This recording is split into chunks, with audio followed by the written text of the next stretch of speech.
Welcome. It's art, it's music, it's life, it's fashion, it's listening, it's learning, it's listening for the subtleties in life, it's sharing. It's determining and discerning fact from fiction, from illusion, from fantasy. It's art inspired by life. It's life inspired by art. We're living at a time like no other on planet Earth. Spiritual, physical, metaphysical, insights, wisdom, challenges. We're more connected by technology and less connected to each other. We're all seeking answers, and we're often too busy to listen for the truth. Her story and his story and our story. I research, I question, I look for answers to share with you, exploring higher visions. Authors and publishers and creatives, all bringing us their empowerment tools, their insights. And I'm mining for those gems. Gems of wisdom. We share the fiery energy of transformation, healing, inspiration, and lots of revelations. I am Whelan Costen, an author, an artist, a storyteller, a podcast producer and host. I'm a fellow human sharing this journey of life with you on the planet at this time. Let's chat. Let's explore. Okay, next part of the conversation for tonight is influencers. As a creator, a lot of creators are now commenting that they're burning out, they're stopping having their channels, their YouTube channels, or slowing down. I haven't been posting a lot over the summer months, and part of that reason is that to be a creative the way I am, an intuitive creative, I pick up on the energies. I have to be out in nature, working in my garden, putting my hands in the soil, mowing lawn, whatever it is. I cannot create 24/7. And it's not only creating the artwork, which I could probably do that a lot longer than I can do anything else, but there's the editing and the production and that goes with it. And so when YouTube has changed their rules, and now in order to be monetized you need more viewers and more time watching and so forth. And as you can see, I have a small channel. I at one time tried to be monetized.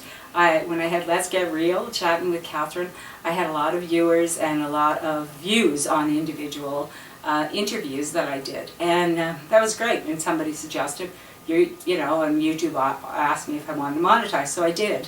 But what I noticed was, the ads that interrupt the conversation, the flow of conversation, which I didn't love. And then second of all, they owed me money, and I could not figure out how to get the money from them. They had so many loopholes and how to find your password for this and that. Anyway, they still owe me about $100, and I just stopped having it monetized because I thought, I don't need that kind of, I'm not there to just produce content for their advertisers. As much as I appreciate this YouTube channel, I appreciate it very much, what it gives to me to be able to communicate with you and share, but I don't agree with some of the ideas about influencers, because I think they've taken a word that actually meant something very different for most of us. Being an influencer, when I was a kid, we were warned somebody was a bad influence on us. That was not going to be the group you hung around with. Or somebody was a good influence, somebody that you could modeled good behavior, that you could model, someone you could respect. That was an influence. Influential people in history are the women who stood up for other women's rights, human rights, right to vote, fair, equality, women and men who stood up to fight for good labor laws, so we don't have child labor laws. Martin Luther King, Gandhi, people who didn't tell other people what to buy, or what to say. They showed people how to live better, how to care about people, nonviolent communication. Those are real influencers. Right now we have a lot of people being paid to market, to sell, and it'd be just better if they were really clear that is what they're doing. They're selling, they're being paid to sell, and not influencing society as much as it is selling a product and putting a lot of pressure on some people. I'm not saying all influencers that are being called influencers, but really it is, if you don't have this, you're not in the in crowd. That's not the kind of influence we need today. We need influencers who show people how to live better in this world that's changing so fast without fear. People who can actually inspire other people. How do I get into my community and help? How do young people get to experience challenges in life that don't involve violence or gangs or fear? How do we make them feel good about themselves, about what they're contributing? Connecting with seniors and learning skills that they can't learn from the marketing system. Because you need, when I learned to bake bread, my mother taught me, and it wasn't just follow the recipe. I watched her. She showed me. She said, "How does it feel in your hands? How does that feel?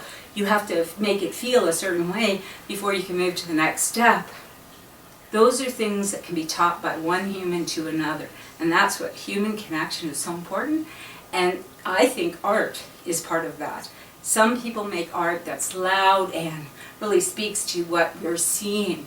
And as much as I think that's important, draws attention to inequality and harshness and those kinds of things, unfortunately I think the news is doing a pretty good job of, and even the shows that are being made that really focus on the violence, focus on the fear.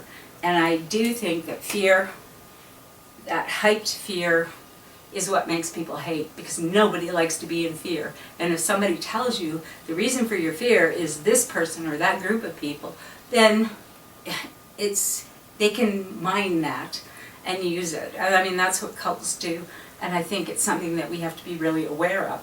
But as an artist, I like to pick up on the energies that are available, because I have learned that what you focus on is truly how you manifest. And it's hard to keep your focus on something positive, which doesn't mean you deny a negative. When I see things that are awful, I do like to try to understand why that's happening and offer sort of a break, let's say. So if you came into somebody's office and you're stressed out because maybe you're there for therapy, or maybe it's a lawyer you have to see, or whoever, and you walk in and you see something on the wall, a blank wall, and you're already in your head with your stress and your fears and all that, and you see a blank wall, that is not very soothing. That can be very just in your face, you're stuck with your stuff, right? But if you could see something else, something that gives you a sense of awe, or a sense of intrigue, a sense of wonder, that'll take you out of that situation. I'm not saying it's medicine, okay? But it's kind of like laughter, laughter is the best medicine. But so can also be art. And this is one from my Dreamscape, which I'll bring it up here so you can see it better. And this one is what I'm talking about. There's awe and wonder. I don't do realistic landscapes, but I do dreamscapes. Because I always feel like, have you ever seen a picture of a situation where the whole place is in shambles, and then there's one little dandelion coming up through the crack in the sidewalk? That could be it. That gives you hope. That makes you feel good. And that's what art does. And original art has that energy. The energy comes through me onto the canvas. And I'm going to show you that tonight. I'm going to show you exactly how I expect to do something, and Spirit's saying there is another story here. And I had to do it in phases before I really got what it meant. And I'm going to show you that as we go along, and then wait till the end and I'll show you the final product, because it thrilled me, it excited me, it surprised me, and I absolutely love it. But I didn't love it midway through, and you'll see why in a second. So thank you for listening. I hope that these kinds of videos are helpful to you, give you some food for thought, because really that's what I'm doing here, is looking for offering and sharing my art, sharing my fashion, and sharing my point of view. I'm 66 years old now, and I have learned a few things about life, about death, about loss, about challenges, about fighting, and about surrender. And I like to share what I've learned, hopefully that will help you. Sharing is it's something we can give each other. You know, we don't all have to invent the wheel. We can share the things we've learned. It doesn't mean you have to follow what someone else told you. Obviously not. But it is a good idea if you can take the information, sift through it, and find your own path. And that's all I'm doing here. But if you are interested in purchasing my originals, go to the website and check what's there. If you see something I've done a video on and it's not on the website yet, send me an email. You can use the contact form on the website, or I'm on social media as well, Instagram and Facebook, and I guess that's all. Oh, Blue Sky, sorry. Sorry, Blue Sky. Yeah, and you'll notice I don't just post about art. I do post about politics, and I think it's very simple. Politics is what is determining how we live on this planet. There are several different political systems, and we're deciding every minute with our votes, with how we interact with democracy, whether we participate or we don't. And a lot of people still are saying, oh, I don't do politics. But as an artist, I can't help but do politics. And when I was in politics for a number of years, I was working within the system, trying to make a difference, adding my voice, trying to fight for equality and so forth. And I know how the systems work, and I also know that you can say you don't pay attention, but when you lose your health care and you're sick, you're going to really notice why I didn't pay attention. Why didn't I pay attention to politics? When your schools are being shut down or privatized and you can't afford it, or your grandkids can't go to school and don't have those opportunities. And I'm not talking about indoctrination schools. I'm talking about schools that educate, that teach people how to think, how to research, how to tell fact from fiction. Those kinds of things that will bring out the best in the child and create the best person that can contribute to society. Influencers who actually make a difference to the grand whole of society. People who, influencers, Einstein, Tesla, Joseph Salk, people who did things that made everyone's life better.